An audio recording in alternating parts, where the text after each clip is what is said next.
gorgeous Chelsea Dinsmore from Live Your Legend join us all the way from America. Chelsea's late husband Scott founded Live Your Legend to help people unearth and live their passions. His ethos was that if people are doing the work that they love, they're not only improving their own lives but that of other people as well. And it's a notion that's just been embraced by literally hundreds and thousands of people across the world, which I just think is beautiful. About 18 months ago though, Chelsea and her husband were living their legend, travelling the globe and spreading the Live Your Legend movement when Scott was tragically killed in a climbing accident. So for Chelsea, obviously this is total devastation, but she'd seen the impact that Live Your Legend had had on so many lives. And so despite going through such a terrible grieving process, she took it upon herself to take up Live Your Legend herself and is here today to share her story. And I just think to do what you've done, Chelsea, in such difficult circumstances and to do it with such grace and such positivity is the very definition of inspiring. So thanks so much for being here. So please. Thank you guys for having me. It's my pleasure to be here. So Chelsea, what I hope we could do before we get into more about you and your story is just to explain to everyone what is Live Your Legend.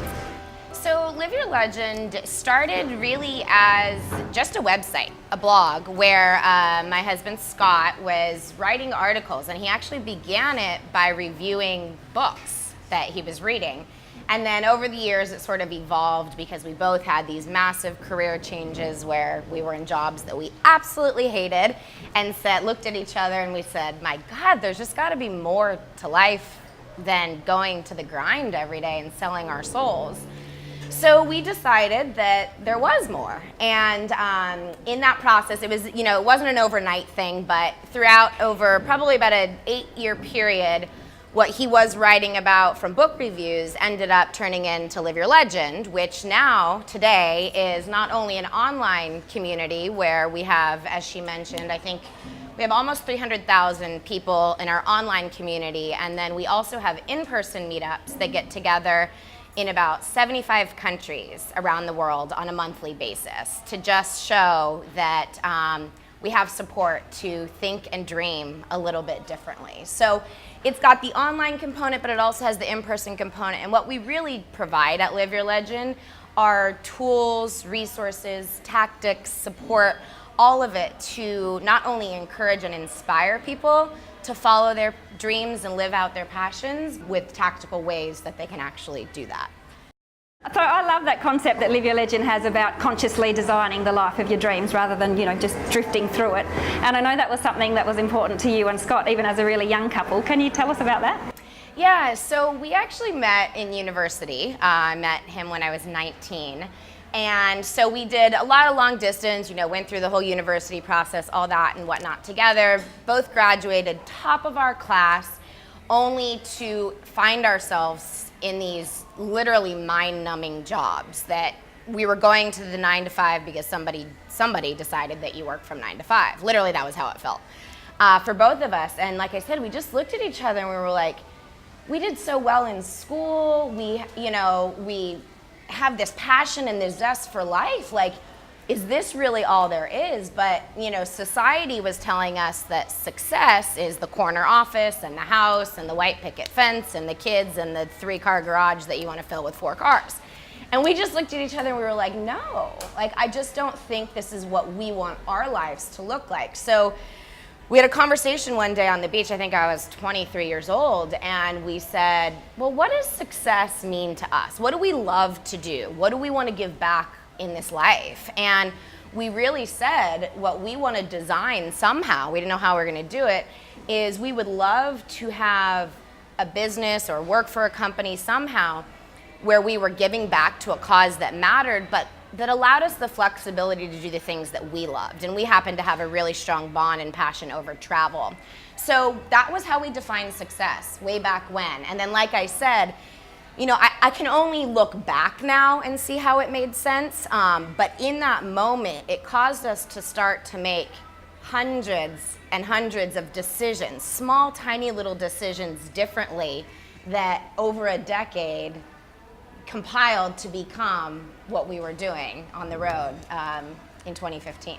So I love that. Was it define your version of success? Is that what you said? yeah, basically the question we asked was, what does success mean to us? Because, you know, I remember I was in a corporate job and doing healthcare public relations, and I looked at my boss and I was literally like, I didn't want to be my boss, but I was taking the steps to get promoted to be my boss. And it was a totally backwards concept, because I was like, everything around me is telling me that's success, but I look at her and I don't want her life. So why am I trying to get there when that's not what I want, you know? So it really just took us kind of stepping back and getting rid of the conditioning and the limiting beliefs that we all have to kind of dream a little differently and then see if we could make that a reality. So dreaming about your dream life is one thing. Actually doing it's quite another. Can you talk us through that process? I mean, how did you go about it? Yeah, you know, I think like I said, we had some things, and it was, you know, it wasn't overnight by any stretch of the imagination.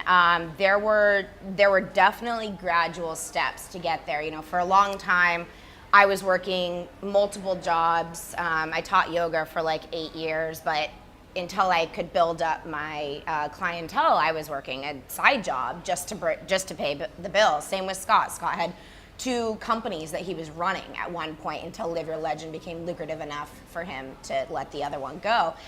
So it was a long process, but we really just had priorities. And one of the things that mattered a lot to us was our flexibility and our freedom. And we both, like I said, eventually got to a place where we were working from home. And he did it under the constructs of being an entrepreneur, but I actually never really wanted to be an entrepreneur. So what I did was I was working for a fitness company, and I noticed they had no social media platform. And because one of our priorities was to have some flexibility, I looked at my boss and I said, hey, you know, you don't have Facebook, you don't have Instagram, and you also don't have a blog. Like, would you be cool if I started this?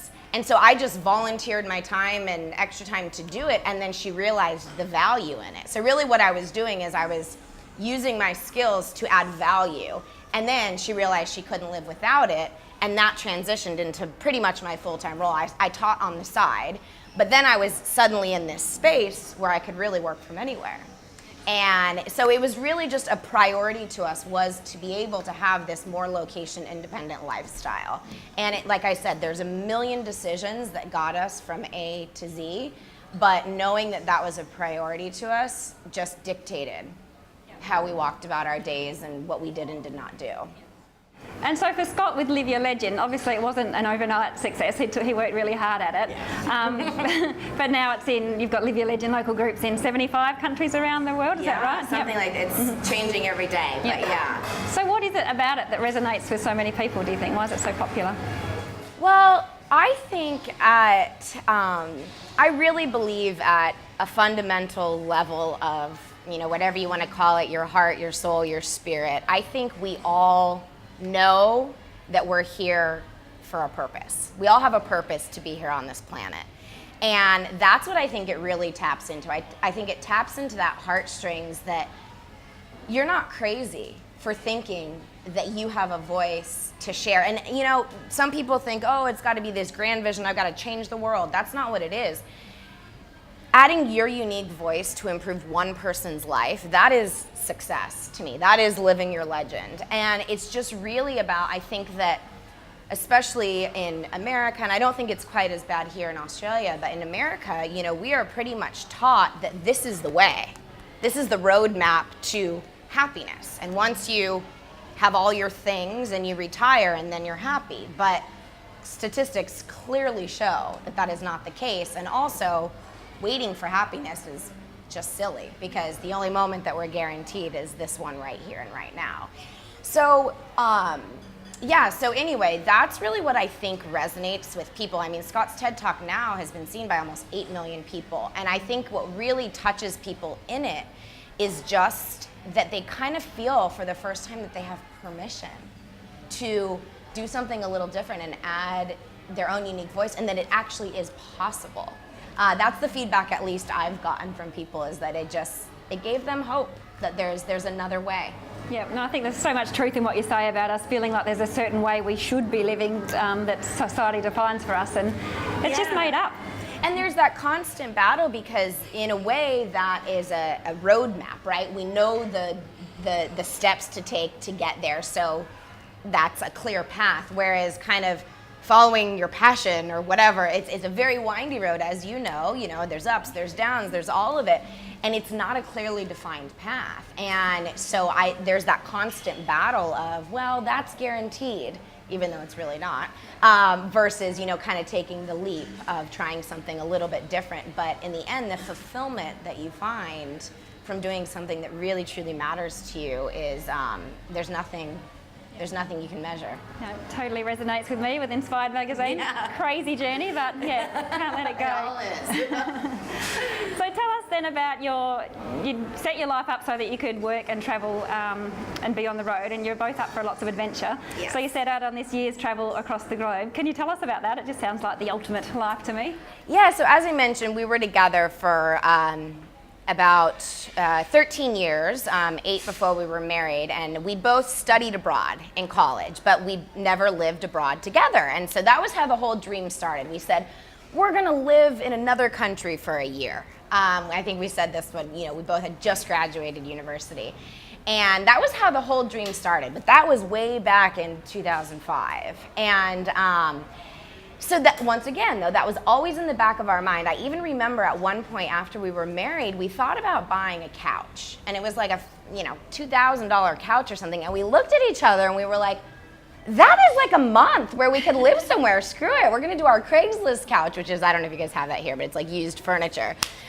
So, once again, like all of those decisions that we made were allowing us to get to that place. But then when Live Your Legend came to be, we decided that, we now have this greater purpose that we dreamed about. Let's use this year on the road to actually go around and visit Live Your Legend groups. And I don't remember, I think we visited them in about 15 countries during the time that him and I were traveling. And then I've since been to another, 10 or so.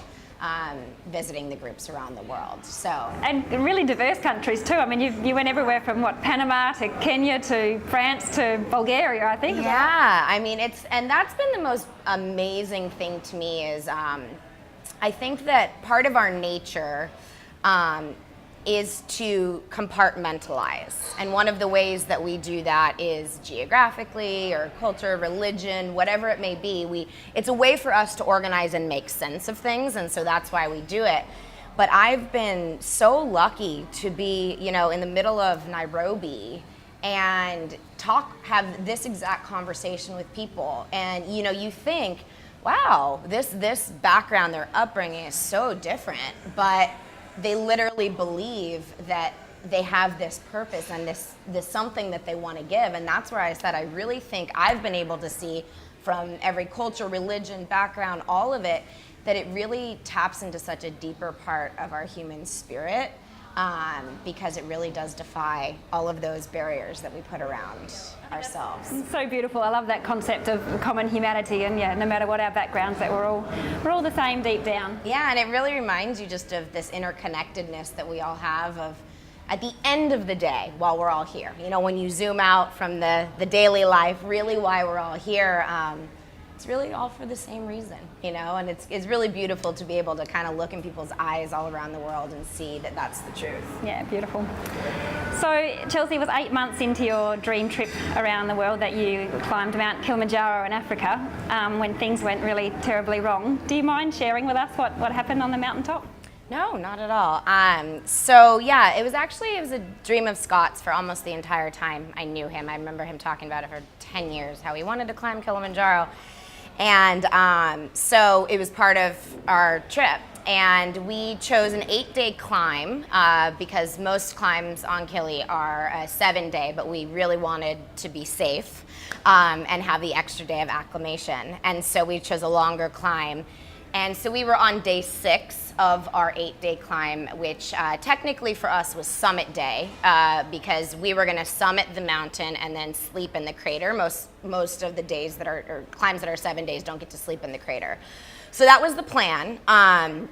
And you wake up super early. We woke up at 3:30 a.m., strapped on our headlamps, and we had, I'm sorry you guys, I don't know meters, so I'm gonna talk in feet, but we had about 2,000 feet to climb, and which, you know, you walk really, really, really super slow on Kilimanjaro, especially at this altitude and this level of steepness. So about probably about 3 hours in. The timeline for me is a little rough, with just the events that happened, but it was probably about 3 hours in. I remember the sun began to rise, and it was just, I mean, honestly, you guys, majestic. Like, we were truly on the top of the world. I've never been in a place that you truly, like, the pictures of what they call heaven, like, it was just cloud cover. The sun was, I mean, it was purely, like, unbelievably beautiful to explain. But we took off our headlamps, and then it was shortly after that, I don't know how long, I just heard a shout from, there was a group of climbers above us, and I looked above to the mountain, and there were just these boulders cascading down the mountain at speeds that, like, I mean, literally I had a half a second to just duck because they were coming so fast. And when you climb Kilimanjaro, you're in a single file line. So there were 7 of us, and I was in front of Scott. Scott was behind me.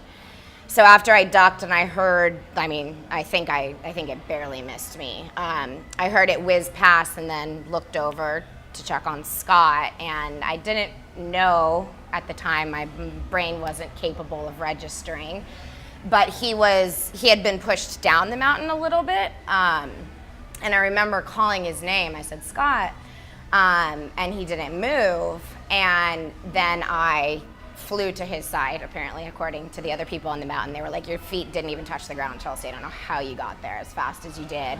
And he was pretty severely injured. But once again, my brain couldn't really conceptualize what was happening. And so he was still breathing, though, and then the guides came and we got oxygen, and everyone was, you know, calling and radioing and doing all this stuff for help. And then at one point, he did stop breathing, and I gave him CPR, and he came back, but it was pretty brief. And then I was refusing to believe it, but it was pretty clear that he was gone. A trained first responder ended up coming down and kind of had to pull me to safety because they were afraid more rocks were gonna come. But the reality of it is, as I look back, his injuries were so severe, I don't really know that even if we were right next to a hospital, if he would have made it, to be honest. So I can't even imagine how that would have been for you. And you're at the top of a mountain. What did you do? How did you go from there? Well, first I refused to leave his side. The first responder came down and he was like, Chelsea, we need to get you to safety. We need to get you to safety. And I, pardon my French, I looked at him, I said, I'm not fucking going anywhere. And then he convinced me. He said, no, you know, we need there not to be another tragedy here. And so basically he pulled me to the side while everyone was, like, the guides. We had a team of like 28 porters. When you climb Kilimanjaro, there's a massive team that supports you. And so they were all figuring out, scrambling what to do, because where we were on the mountain, no one has ever gone down because it's super steep and super slippery. So they were deciding, are we actually literally going to climb up the mountain and then summit, or like to the summit and then come all the way down? Or are we gonna attempt to go down this face of this mountain? And then, I don't know who decided, somebody decided that we were gonna go down that face of the mountain. So I was kind of off to the side with, I mean, this man was truly an angel, off to the side with him while all this decision was happening. And then they were like, okay, we're going down. And so I had 2 other American climbers that were with us. And then I said, like, we had the team of porters that was all there to kind of help with all the necessary things that needed to be helped with, so. And then you went straight home, back to America from there? Well, if you can call it straight. So it took us about 6 hours, 5 or 6 hours to walk down the mountain. And then being in a foreign country, it was a completely out of body bizarre experience. I mean, I had to go to the police station in Tanzania, had to go to the hospital, and then had to go to the mortuary. And so, we were up at 3 a.m. that day, and then I didn't get back to a place where I could even do anything to get myself home until 10 p.m. that night. So they dropped me at my hotel, and then of course I was able to make some phone calls to Scott's family when I was on the mountain, because I knew of a few places that had reception.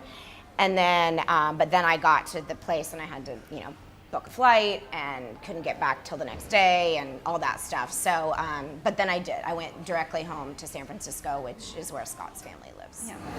And so, I mean, you'd sold everything before you left. You had no home to go to, and you've just lost your husband. Yeah. How do you possibly go on? Like, how do you get out of bed? It was a pretty rough couple of weeks for me. I, for whatever reason, really was only able to live in that place for a few weeks. But it was a pretty dark place. But interestingly enough, and I've had so many people, and I was actually even just talking to Scott's mom before this event tonight, and it's hard to explain, because I sit here and I tell this story, and I know how shocking it sounds, because if I hadn't gone through it, I could have never imagined going through it. But I think that something inside you, like me trying to imagine it, I never could have done as my previous self, because something within me so fundamentally changed in that moment, actually experiencing that event. And so I feel as though it's almost a new person is walking through this than my old self, in a way. And then also that was cushioned by shock and disorientation and all of that other stuff. But you would be amazed, actually I brought, I'm doing some writing while I'm out here in Australia, and I brought all of my journals. I journaled every single day last year from the day that it happened. And I was reading, I've been reading some of my journal entries, and it's shocking to me, some of the things that I even say just a few weeks in, where, oh my God, I walked outside today and I smiled because, the sun was so bright and beautiful, or whatever, just like things where when I look back and remember it, I just remember it being, me wanting to wake up and hoping that the big quake would happen in San Francisco, or, like just hoping that there was some way it could all be done because it was just too painful. But I think there were a couple of things early on in my life where I was a little too close to depression and suicide growing up, and I just saw the profound impact and the ripple that can have in one's life. And so I was sitting there, and I remember feeling that way, feeling like I just want this to end. I want, something to happen that's going to take me away too. And really what I was feeling was just a sense of hopelessness. At that time, I couldn't see the reason to go on. And what I've since realized is that hiding under hopelessness is really just the inability to see the full picture. So what I mean by that is I was really only focusing on all that I didn't have. But in that moment, even though I didn't have something so massive, there was still so much abundance in my life. There's still so much love in my life. There's still, I have a healthy body. I didn't get injured, and I remember that was some of the strategies that I had to use were pretty out there, in the sense of like, I'd be like, what could be worse? And I'd be like, well, it would be worse if you were having to go through this and you broke both your legs too. Like literally, like I would have to go to that place. But anyway, I think with the upbringing that I had and how close I was to depression, I just said, I can't live here. I absolutely need to find something to do. And so I jumped on the highway to healing, and I just knew it wasn't should figure this out. For me, it was an absolute must. I reached a tolerance, and I said, I cannot live here. I will not live here. And from that, my threshold was reached, and then I went on a journey. I just think the strength of character you must have to do something like that is just, incredibly inspiring. Well, it's so easy. I think it's so easy for us to put ourselves at the center of the universe. And I think when you can start to zoom out a little bit and see things from a grander perspective of that connectedness of, like I said, like why we're all here and what we all collectively bring and energetically bring in every time we choose to show up somewhere, I had to zoom out pretty far. Like I kind of just removed myself from the center of my story and had to really just say, this is about something so much greater than me. And that gave me a lot of just perspective, I think, and still does today. So how did Live Your Legend fit into that? I mean, you're grieving terribly, but you decided to take it on yourself despite never having been involved before. Yeah. So yeah, I wasn't ever involved. I mean, unofficially, just by being married to an entrepreneur, you are part of the business. If anyone here is married to an entrepreneur, you know that. So yeah, but I didn't work for it. And I remember going down the mountain and the thoughts that were coming into my head. I remember something in me saying, you can do this, Chelsea, you can do this, like the whole life and figuring it out part.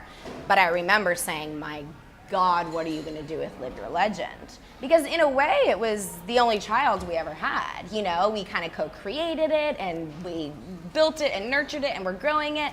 And I just thought to myself, there's no way I could ever do what Scott was doing. But then by the time I landed back in America, the community had found out, and I landed to just this inundation of love and support for this community that was they were grieving themselves, this loss of this person that mentored them and changed their lives and whatnot, but there was so much love and concern for me too. And I was sort of this side thing that Scott talked about, and they knew he was married, but I was not at all the center of the show. And so to have all these people, these strangers from all around the world have concern for me, I felt so compelled to tell them where I was, mentally and physically and all this, because there started to be some things go around where I was injured and all this stuff, and it was just not true. And so I ended up just writing this blog post, and I thought it was the only thing I was ever going to write to the community. And then I had the feedback that I gained from that was, oh my gosh, Chelsea, I've been grieving for this amount of time, and you've only been home for 2 days or 2 weeks or whatever it was, and this post made me feel like I have permission to grieve differently. Like just all these weird things where I realized that by sharing my voice and my story and my thoughts and whatever, even however vulnerable it was, and I was so afraid I was doing everything wrong because there's no rule book in this kind of situation, but I just shared my heart, and I had people say that it helped them. And so then I did it again, and then I did it again and again, and that is really how I ended up kind of taking over Live Your Legend. And I can also see now that I'm sort of in another year and another phase of the journey, I definitely recognize it also gave me a lot of purpose. It was a way in which I could really still stay connected to Scott in a resourceful way. But as I've shared with you and whatnot, I also am realizing that that's always going to be a part of my life, but there's also something for Chelsea too, and that's sort of where I am now. It's always going to be there, and I took it on last year, and it gave me fulfillment and purpose, but I don't want to hide behind that forever, because I know that there's something that's uniquely me that I too. So I don't know what it is. We'll figure that one out. I wanted to ask you more about that though, Chelsea, because you said you feel like you're at stage 1 of Live Your Legend. You're at the stage when you're trying to work out what is it for me. So can you talk us through that? Yeah, so interestingly enough, I think because Scott and I were together for so long, one of the things that a lot of time and space and reflection has caused me to do is to almost unravel, because when you grow together, and anyone who's been in a partnership for a long time knows that, or even not a long time, you grow together. And so in a way, as I've been unraveling, I'm starting to see, well, what part was me and what part was us. And it's been really an interesting distinction to see that happen, because I've started to look back and just say, you know what? Actually, my real core nature is, do I love adventure and do I love travel and all of that stuff? Yeah, but I kind of like it under a little bit more structure and routine. Scott was truly this person that just, I mean, I think his soul knew he wasn't going to be here for a long time, because he was just like, let me pack it all in. Whereas I remember on our trip, in the first couple months, we were kind of butting heads, because I'd be like, oh, let's go sit in the beachside villa for like 3 weeks in a small 200-person town. And he'd be like, well, but if we're in Colombia, then Ecuador's right next door and Peru's down the street. And it's like, he needed to constantly do more, whereas like my true nature, and then with the Live Your Legend groups, we were kind of feeling that, like, let's go see them all, we're on this road trip, like blah, blah, blah. But I've sort of realized, like, even my time here in Australia, I spent a full month in Byron Bay, I spent 3.5 weeks in Bondi Beach, and then I sporadically have traveled around in between. So in that unraveling, I'm starting to just see really what was me and what I was doing to be a part of our partnership. And one of the other, kind of real big distinctions I had is, I really don't belong behind a computer. Everything I was doing, like teaching fitness classes, cooking, all the stuff that I truly love and entertaining, so passionate about, all involve me being on my feet, interacting one-on-one with people, talking, all of that stuff. But the lifestyle that we wanted to design required me to be behind a computer. And so I'm starting to just sort of unravel those things as I start to look forward of redesigning what I want my life to look like now. And do I know that there's going to be some semblance of the world involved? Yes, but maybe not quite as much as it has been the past few years. And do I absolutely know, I don't know how it's going to look, that there's going to be some interaction on a small group level with people where I'm talking, helping, sharing, all of that, providing some nurturing in some way, whether it's mental, physical, whatever it may be. I know that that's going to be a part of it. I'm not attached to how it looks at the moment, because I don't know the answer to that question, but I know that that's where I think I thrive. So I think you're doing that pretty well here tonight. Well, thank you. So what about for people here tonight who maybe don't know what their passion is, but feel like there should be something more in life, or people who do have a passion but think, how am I ever going to turn it into my job or make money from it? I mean, what advice do you give them? Yeah, those are definitely the two biggest probably roadblocks that we hear. And I first want to address the idea that I think is a huge misconception about passion. And yes, it's a little incongruent because Scott created courses called Live Off Your Passion. So we do talk about passion a lot at Live Your Legend. But I think of it more as what excites you right now. Because 5 years ago, I was in my dream job. When I was running the fitness studios and teaching and flying across the country and training teachers, it was truly my dream job. But then as I started to grow as a person, my dreams started to expand a little bit too. So then I was no longer in my dream job. So I think people put this weight and this pressure that, oh my God, I've got a passion, and I'm gonna find my passion and then I'm gonna cling real freaking tight to it. But that's not the reality of it. As with all things in life, I think it's a flow. And so what I think it's about is following the spark that lights you up right now. Because as we all know, at one point I thought I wanted to be a food blogger. And do I love food? Do I love to cook? Do I love photography? Do I love all of that? Absolutely. But then I found myself making dinner at 3 p.m. because that's when the lighting was good, so I could take the shots. And I was like, well, the reality of this job is so much different than what I thought it was gonna be. So I think it is about us finding the things that we're curious about or ignite a spark in us or where we feel alive. And then, following those, testing them out, experimenting, throwing stuff at the wall until it sticks. Because it is all about that tacking back and forth. The journey isn't where we get. It's what we're doing along the way and what we learn along the way. So that's the misconception about passion. But I really think that to identify that, what we first have to do is we've got to turn this off and turn this on. which is really, really, really hard to do in society because, like I said, society tells us this is the path to success. And we as human beings, of course, we want to be successful. So we want to follow the guaranteed path.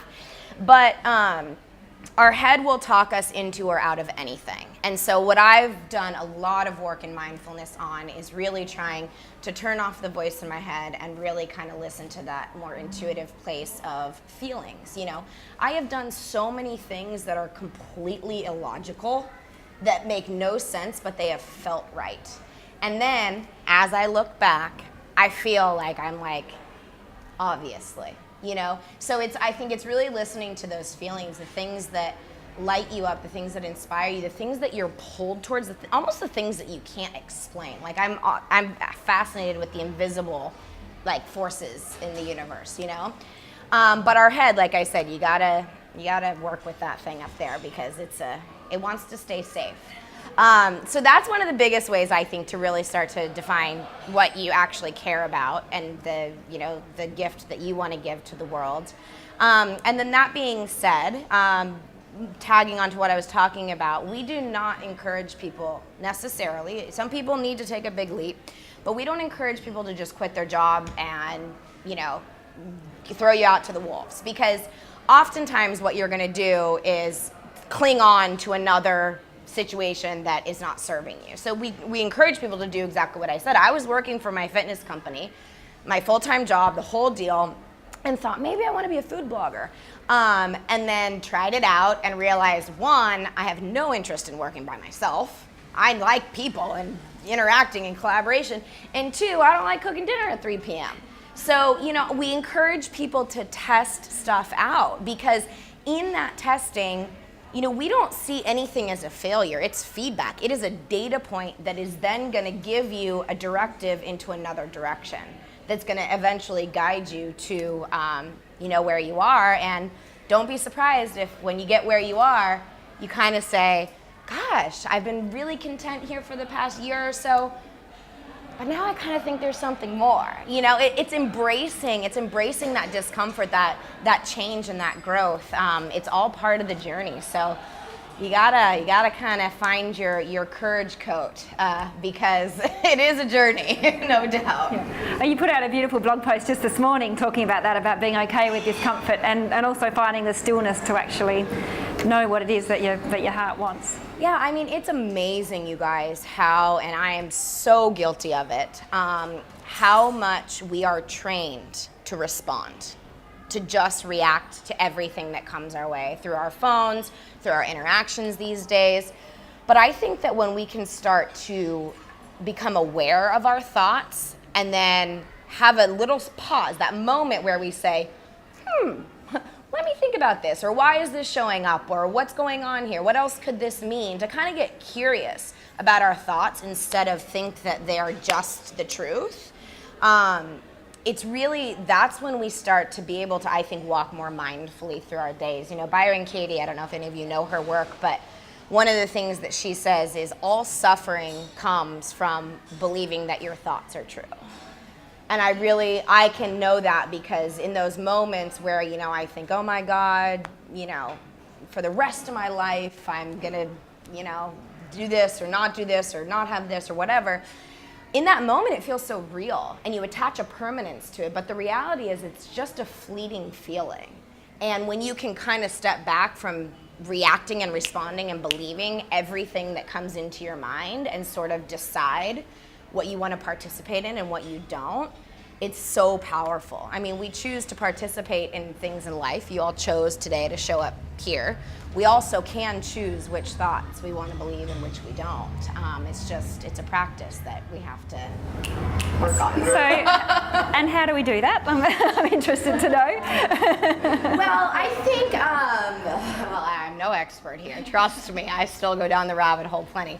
But, one of the things that have served me so much is I don't try to do it on my own. I have worked with a coach, somebody to help me for literally 10 years. And interestingly enough, Scott and I, this is the way we approached life. We got a life coach as a form of premarital counseling. Well, I don't know why we decided to do that, but we did. And I've worked with her ever since. And so having an outside perspective, it is so easy to get caught up in the weeds of what's right in front of you and not be able to zoom out and see the big picture. So I think not trying to tackle this journey of life on your own, whether that's through your partner or someone who's a little bit more professional in this space, I think that's great. I also personally, I don't necessarily always do. People talk a lot about meditation. I think there's active forms of meditation. I definitely don't think that I can sit there and turn off my thoughts, but I think that I can observe my thoughts. So that's why I prefer more active forms of meditation. I do a lot of walking in stillness in nature. I'm super connected to nature. I do a lot of yoga that is bringing you, your breath brings you into the present moment. But it's really all of those things to train your mind that it's not in charge. One of the things that we also talk about at Live Your Legend is doing your impossible. So every day, I know this is really random, but I take a cold shower every single morning, freezing cold shower. And there are some health benefits. One of the reasons that I do it also, if you want to wake up, take a cold shower. But one of the other things is every single day, it's this repetition on a daily basis where when I go to turn that knob to cold, my mind starts to say, oh God, Chelsea, it's gonna be so cold. Are you sure you wanna do that today? Maybe tomorrow would be a better day. You're so comfortable and cozy right now. My mind starts doing all this stuff, but that simple act every day of turning on the cold shower and then really feeling, because I actually enjoy it when I do it. My mind doesn't think it does, and once it happens, I really enjoy it. It's that continual act of reminding myself that I'm in charge, not that voice in my head. So there's daily practices, and you have to find what serves you. I'm by no stretch of the imagination going to be able to say that seated meditation will work or not work for you, or yoga will or not work for you. You have to find something that works for you. But I think a ritual to just constantly either slow down the mind or, in a way, tell it to fuck off.